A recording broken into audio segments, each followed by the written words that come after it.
یہ تھوڑے سے سلو ہیں، ان کو آگے نظر نہیں آتا، یہ صرف ڈے ٹو ڈے کام کرنے والے ہیں. نہ وہ یہ تو آگے ہمیشہ کر یہ کہتے ہیں کہ معیشت پہلے بھی انہوں نے ہی سنبھالی تھی، اب بھی یہی سنبھال کے دکھائیں گے، یہی تو نعرہ لگا کر انہوں نے دیا تھا ڈار صاحب کو. دیکھیں میں ان کے بارے میں کبھی گفتگو نہیں کرتا. میں پرسنلی نہیں بات کر رہی شبر زادی صاحب، آئی ایم ٹاکنگ اباؤٹ پی ایم ایل این کی یہ پوری اکنامک ٹیم کہہ لیجئے، چلیں آپ چھوڑیں ڈار صاحب کو. دیکھیے میں نہ ڈار صاحب کی بات کر رہا ہوں، نہ میں پی ایم ایل این کی بات کر رہا ہوں، میں پاکستان کی بات کر رہا ہوں. میں نے 2021 دسمبر میں یہ بات کہی تھی کہ پاکستان دیوالیہ ہونے کی طرف جا رہا ہے. اور دیکھیں میں ایک بات آپ کو دوبارہ کہتا ہوں، اگر کوئی ملک اپنے قرضہ جات کو ادا نہیں کر سکتا تو یہ کوئی ایسی بات نہیں ہے جس میں کوئی آسمان طوفان گر جائے گا. ہم اس کو آگے ڈیٹ کو آگے لے جائیں گے، ملک باقی رہے گا، یہی لوگ رہیں گے، یہی چیزیں چلتی رہیں گی. ہم نے اس کو آگے بڑھا کر اب میں آپ کو ایک بالکل آسان اور سادہ بات بتاتا ہوں. آئی ایم ایف والے جو ہے، جب یہ آئی ایم ایف کے بعد ان کا agreement, stand still agreement, staff level agreement نہیں ہوا تھا، اگر آپ مجھے اس وقت فالو کر رہی تھی تو میں نے انہیں کہا تھا کہ ان کا مسئلہ یہ نہیں ہے کہ یہ بجلی پانی یا یہ گیس کر رہی ہے. جو آئی ایم ایف انہیں یہ کہہ رہا ہے کہ جناب آپ جو ہمیں اپنا دکھا رہے ہیں کہ آپ کے کیش اتنا آئے گا اور اتنا جائے گا، آپ کے پاس جو پروجیکشن ہے اس میں آپ کے پاس رائٹنگ میں نہیں ہے کہ آپ کے پاس یہ پیسہ آ جائے گا. آپ مجھے بتائیں کہ ڈار صاحب نے کل بیان دیا ہے کہ وہ ان کے پاس 100 بلین کا ڈیٹ ہے اور 1000 ارب کے ایسٹس ہیں. 6 بلین تو وہ دکھا نہیں سکے آئی ایم ایف کو، باتیں وہ 1000 بلین کی کر رہے ہیں.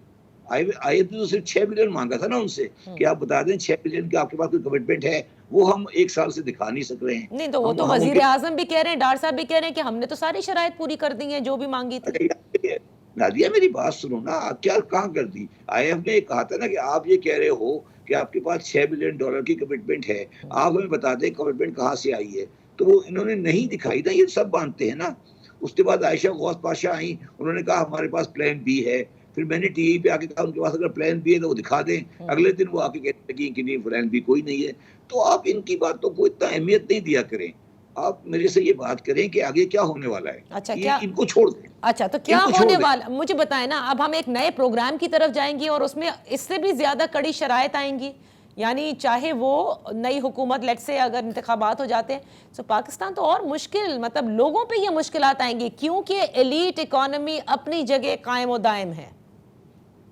دیکھیں نادیہ بات یہ ہے کہ پاکستان کی معیشت، پاکستان کا عام آدمی، پاکستان کی معیشت عام آدمی کو بنیادی حقوق فراہم کرنے کی سے معذور ہو چکی ہے.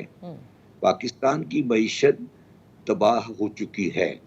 پاکستان میں 2200 روپے کا آٹے کا تھیلا ہے. کوئی غریب آدمی پھل کھانا یا ایسی چیز برداشت ہی نہیں کر سکتا. تو اس حالات میں پاکستان کی معیشت تباہ ہو چکی ہے. اب اگر اس کے آپ مختلف باتیں کریں کہ ہم یہ کریں گے، ہم وہ کریں گے، ہم یہ کریں گے، یہ بیکار کی باتیں ہیں. اچھا اب ان حالات میں آپ اپنے قرضہ جات چاہے وہ بیرونی ہوں یا وہ اندرونی ہوں وہ آپ ادا نہیں کر سکتے. اور کوئی آنے والی گورنمنٹ، اور یہ بھی میں آپ کو بتا دوں، یہ بھی بات بار بار غلط طریقے سے کہی جاتی ہے کہ سیاسی استحکام یا غیر سیاسی استحکام پاکستان کی معاشی تباہی کی وجہ ہے. یہ وجہ نہیں ہے. پاکستان کی بنیادی معیشت کا خدوخال اس قابل نہیں ہے کہ وہ پاکستان کے عوام کو ان کی حقوق یا ان کی ضروریات پوری کر سکے. یہ ملک معاشی طور پر تباہ ہو چکا ہے. میں کوئی ڈپریسنگ بات نہیں کر رہا، میں یہ کہنے کر رہا ہوں کہ یہ گراؤنڈ ریئلٹی ہے، اس کو ایکسیپٹ کریں. جب یہ گراؤنڈ ریئلٹی ایکسیپٹ کر لیں گے، آپ کر لیں گے، اس کے بعد اس ملک کو ریکنسٹرکٹ کرنا پڑے گا.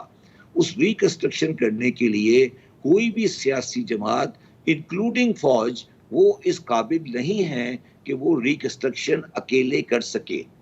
تو پاکستان میں جو دیکھ رہا ہوں وہ بہت جلدی ایک نیشنل گورنمنٹ کسی نہ کسی شکل میں آئے گی جو ایک لانگ ٹرم اکنامک پلان کرے گی، جس سے پاکستان، اور وہ آئی ایم ایف کے زیر سایہ ہوگا اور اس سے پاکستان کے لیے کچھ کرنے کی کوشش کی جائے گی. نہیں شبر صاحب آپ یہ کہہ رہے ہیں نیشنل گورنمنٹ آئی ایم ایف کے انڈر، اور تبھی یہ سب کچھ بہتر ہو سکتا ہے. تو جو الیکشنز ہونے کو ہیں یہ سیاسی جوڑ توڑ اس وقت چل رہا ہے. اگر الیکشن ہو جاتے ہیں تو کوئی بھی جس کو بھی عوام چوز کر کے برسر اقتدار بٹھاتی ہے, آپ کہتے ہیں وہ بھی نہیں کر سکتے کیونکہ 5 سال کے لیے منتخب کریں گے نا؟ نہیں, میں یہ نہیں کہہ رہا, میری بات سنیں. الیکشن ضرور ہونے چاہیے, الیکشن ہوں گے. الیکشن ہونے کے بعد دیکھیے ہوتا یہ ہے کہ ایک اپوزیشن ہوتی ہے اور ایک رولنگ پارٹی ہوتی ہے, اور پوری اور انکلوڈنگ آپ جیسا میڈیا, آپ کا جیسا میڈیا, وہ بلا وجہ کی چیزوں میں قوم کا ٹائم ضائع کرتا رہتا ہے کہ انہوں نے یہ کیا, میں نے یہ کیا, اب یہ کر رہے ہیں, میں یہ کر رہا ہوں. تو ہمیں یہ ان چیزوں سے اب آگے نکل کے ایک قومی حکومت بنانا پڑے گی جس میں کوئی اپوزیشن اور نان اپوزیشن نہیں ہوگا, دونوں کی گورنمنٹ ہوتی ہے. نیشنل گورنمنٹ دنیا میں کہلاتی ہے وہ گورنمنٹ, اور اس گورنمنٹ میں فوج کو بھی جگہ لینی چاہیے. میں تو یہ بات آگے, اس سے ایک سٹیج آگے جا رہا ہوں. اچھا, ایوب گورنمنٹ کے اندر منسٹر آف ڈیفینس وردی کے اندر تھے, وہ بھی اندر بیٹھے اور پاکستان کے بڑے معاشی فیصلے کریں. بڑے معاشی فیصلے اگر نہیں ہوئے تو یہ ملک معاشی طور پہ نہیں چل سکے گا. بڑے فیصلے پیٹرول کی قیمت بڑھانا نہیں ہے, صحیح. بڑا فیصلہ ہے کہ کل اسٹیل مل بکے گی. بڑا فیصلہ یہ ہے کہ آپ کو نیا ڈیم بنانے کے لیے بات کرنی پڑے گی. بڑا فیصلہ ہے کہ این ایف سی ایوارڈ کو چینج کرنا پڑے گا. جی, اور یہ کئی آپ نے اس کا ذکر بھی کیا ہے شبر زیدی صاحب. Thank you so much for participating on in focus. That's all for now. Programme کا وقت ختم ہوتا ہے, انشاءاللہ اگلے ہفتے پھر آپ کی خدمت میں حاضر ہوں گے. اپنا خیال رکھیے گا. اللہ حافظ.